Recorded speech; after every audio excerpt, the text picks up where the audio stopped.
आज हम लोग नालंदा विश्वविद्यालय के बारे में पढ़ते हैं। और नालंदा विश्वविद्यालय जो है प्राचीन भारत के बारे में जो हम पढ़ते हैं, तो प्राचीन भारत में मगध महाजनपद था, उस महाजनपद में नालंदा विश्वविद्यालय एग्जिस्ट करता था, जो कि आधुनिक बिहार राज्य में है। इसमें हमें ये पढ़ना है कि ये जो है वर्तमान समय राजगीर के शहर के पास पाटलिपुत्र यानी कि पटना के पास में अवस्थित है ना। और हाल ही में यानी कि भारत सरकार द्वारा नालंदा विश्वविद्यालय को फिर से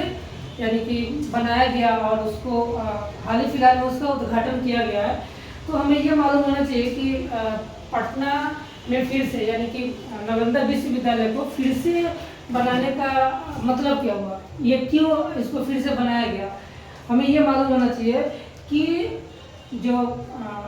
नालंदा विश्वविद्यालय था वो 1190 ईस्वी में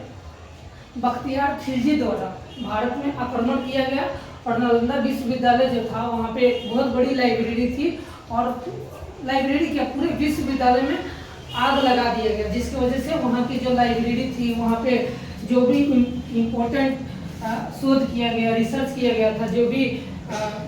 लाइब्रेरी में जो भी रिसर्च किया हुआ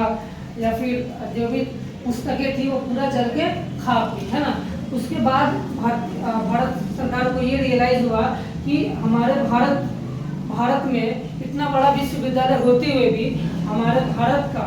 नाम जो है विश्व पटल पे था, लेकिन क्या ऐसा हुआ जिसकी वजह से हमारे भारत का जो विश्वविद्यालय है उसका नाम जो है पूरे विश्वविद्यालय में रहना चाहिए, वो नहीं है। जैसे हमें अभी मालूम होगा कि हम लोग हार्वर्ड यूनिवर्सिटी के बारे में, ऑक्सफोर्ड यूनिवर्सिटी के बारे में, कैम्ब्रिज यूनिवर्सिटी के बारे में पढ़ते हैं, जो कि आउट ऑफ कंट्री है ना।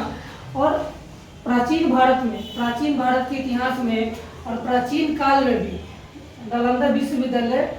पूरे देश के लोगों को यानी कि दार्शनिकों को, विद्वानों को अपने तरफ खींचती थी। लेकिन ऐसा क्या हो गया कि भारत का जो विश्वविद्यालय है, नालंदा विश्वविद्यालय या फिर राजगीर का विश्वविद्यालय, वो क्यों डाउन पड़ गया। तो इसीलिए भारत सरकार ने एक इनिशिएटिव लिया और नालंदा विश्वविद्यालय को फिर से रीस्टार्ट करने का एक योजना बनाई। इसमें हमें ये पढ़ना है कि इसकी स्थापना जो था 5वीं शताब्दी में गुप्त राजवंश के राजकुमार ने इसको बनाया था। अब गुप्त राजवंश जो था उसमें जो कुमार गुप्त था उसके द्वारा यानी कि नालंदा विश्वविद्यालय को स्टार्ट किया गया था। और इस विश्वविद्यालय में ये एक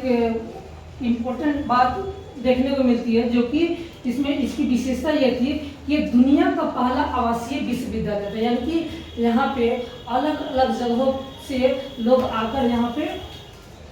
शिक्षा ग्रहण करते थे और ये आवासीय विश्वविद्यालय था, यहाँ पे रहते भी थे यानी कि हॉस्टल टाइप का था, है ना। और यहाँ पे कहाँ के लोग आते थे, चीन, कोरिया, तिब्बत, श्रीलंका और दक्षिण पूर्व एशिया के विद्वानों को भी ये मोहित किया। अलग अलग देश के लोग यहाँ पे आकर पढ़ते भी थे और वहाँ के विद्वानों को भी यह ऐसा एक विश्वविद्यालय था जो कि पूरे वर्ल्ड वाइड वहाँ के विद्वानों को मोहित करता था, है ना। और इस विश्वविद्यालय में क्या क्या चीज़ की पढ़ाई होती थी, जैसे चिकित्सा, आयुर्वेद, गणित, व्याकरण, भूगोल विज्ञान, भारतीय दर्शन की शिक्षा दी जाती थी, जिसकी वजह से नालंदा विश्वविद्यालय पूरे विश्व में प्रख्यात था। लेकिन अभी का कंडीशन देखिए, हम लोग भारत में इतना शिक्षा पॉलिसी आया, उसके बाद भी भारत का जो एजुकेशन सिस्टम है बहुत उन्नत किस्म की नहीं है, जिसकी वजह से हमें ये सोचना चाहिए कि हमारे भारत में जो भी शिक्षा प्रणाली है उस पर ज़्यादा से ज़्यादा ध्यान दिया जाए, बच्चों को ज़्यादा से ज़्यादा एजुकेशन प्रोवाइड कराया जाए, ताकि हमारा भारत का जो विश्वविद्यालय है फिर से विश्व लेवल पे जो है अपना नाम रोशन कर सके। और हमें ये मालूम होना चाहिए कि भारत जो है एक समय में विश्व को ज्ञान देता था, लेकिन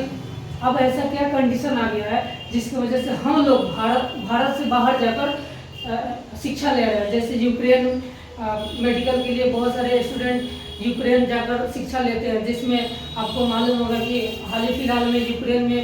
यूक्रेन में जो रसिया द्वारा अटैक किया गया था, जिसकी वजह से बहुत सारे मेडिकल के स्टूडेंट को प्रॉब्लम हुआ था, है ना। तो हमें ऐसा इनिशिएटिव लेना होगा जिसकी वजह से हमारे भारत में ही ये सारी व्यवस्था हो और हमारे भारत में ही अलग अलग देशों को लोग आकर हमारे भारत में शिक्षा ग्रहण करें और जिससे हमारे भारत का नाम पूरे विश्व में हो।